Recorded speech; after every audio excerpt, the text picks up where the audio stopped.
أن رسول الله صلى الله عليه وسلم يقول في قوله كنتم خير أمة أخرجت للناس قال أنتم تقيمون 70 أمة أنتم خيرها وأكرمها على الله رواه الترمذي وابن ماجه وقال الترمذي هذا حديث حسن صلى الله عليه وسلم وصدق رسوله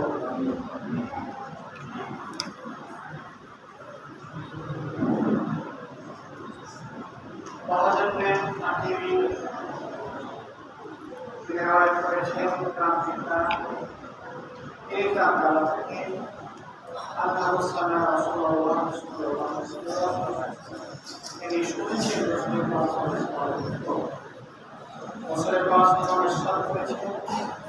তিনি বলেন রাসূলুল্লাহ সাল্লাল্লাহু আল্লাহকে দাওয়াত দিয়ে বলেছিলেন কোন অর্থাৎ নবী আলাইহিস সালামের উম্মতের প্রশংসা করেছেন আল্লাহ কোরআন কোরআনের সেই আয়াতটা হচ্ছে কুনতুম খায়রা উম্মাতিন উখরিজাত লিন-নাস আর এই আয়াতটাই নবী আলাইহিস সালাম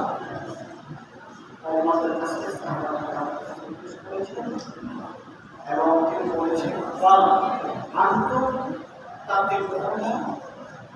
সাবরি না মানে এক নাম হবে আমাদের পরিপূর্ণতা হবে সাবরি না সত্যটা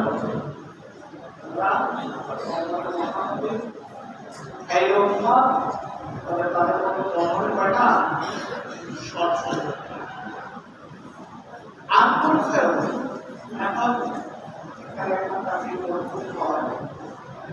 আল্লাহ দেশের মধ্যে আজকে কমপক্ষে মোটামুটি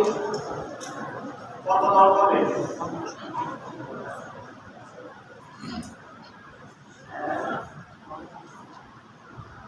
সাবিনা সাবিনা উম্মাহ ফেরকা বনি ইসরাইল হলো কত দল 73 দল আর আমার মত হবে 12 এটা কিন্তু মশহুর হাদিস সবাই আলোচনা করে এখানে বলছে আন্তম তাদের কোনা সাবিনা উম্মাহ শব্দ ওখানে কোন অর্থ এখানে কোন শব্দ বেশ সমাধান বিষয়টা হলো অন্যান্য হাদিসের মধ্যে দেখা যায় 10 সংখ্যা প্রত্যেকটা একটা সংখ্যার পরে যে 2টা থাকে এটা মধ্যে পড়ে এই জন্য এখানে সাবিনা উম্মাহ বলা হয়েছে একটা দল আর অন্য জায়গায় বলা হয়েছে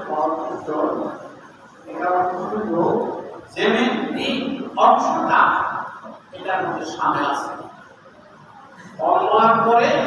বেশি অংশটা দুষ্টা এটার মধ্যে গেছে শামিল আছে আন্তম খায়রুনা এই শব্দ অর্থ উত্তর হচ্ছে তোমাদের সর্বোচ্চ তোমরা কি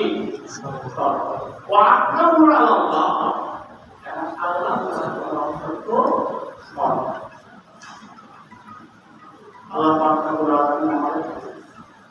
উম্মত মুহাম্মাদির খায়রুনা ওয়া আকরামুনা এই জন্য আল্লাহ